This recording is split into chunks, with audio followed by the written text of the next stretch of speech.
Wala nga, lagi akong naka-art block. Lagi na kasing deadline.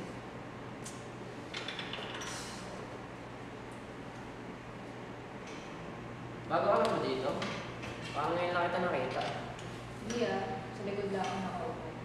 Busy na kasi nag-drawing. Talaga? Sorry. Rush lang kasi talaga this term. Graduating na kasi ako last year pa. Bakit ka pa nag-drawing? Parang nasa thesis. Sorry kailangan ko kasi talaga mag-concentrate. Kung okay lang sana. Naka-store ba? Sorry, sa likod lang ako.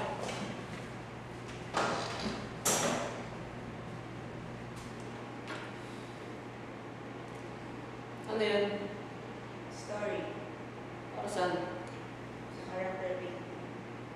Oh, haba naman. Para nasa character painting. Hindi ko ba nagsasayang ng oras dyan?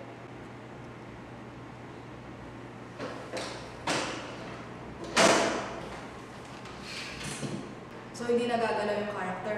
Forever na lang siya nakapost. Tutungangan na lang siya sa papel. Wala na siya patutunguhan. Okay. Chill. Gets ka na yung point mo. Sorry na. Drama mo naman pala.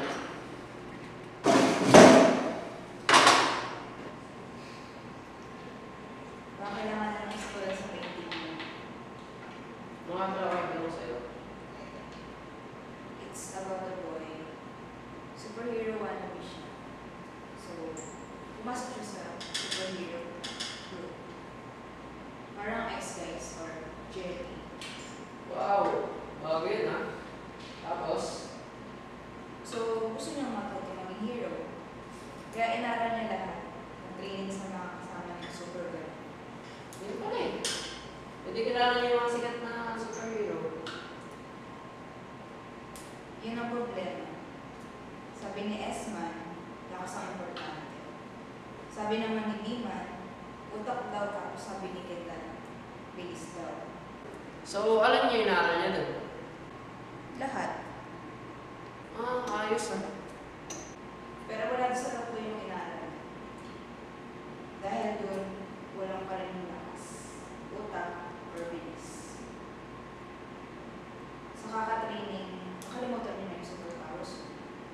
So, ano nangyari sa kanya? Ayun. Hindi niya sinama ang mga dating squad. Weak eh. So, paano niya malalaman yung powers niya? Ewan. Anong hewan ikaw gumawa? Hindi mo alam. Siguro kung maaalala niya, kung bakit niya pinili maging superhero in the first place.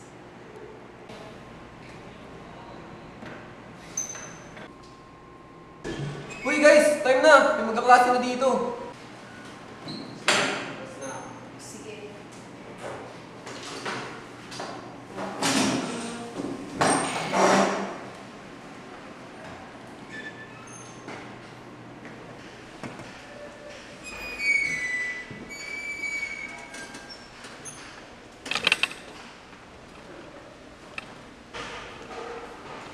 About nga pala din yung story mo. What if may mamit siyang journalist girl na matagal na siyang sinusubaybayan? Baka alam ng girl yung superpowers niya. Pwede. Kung malilibre yung hero.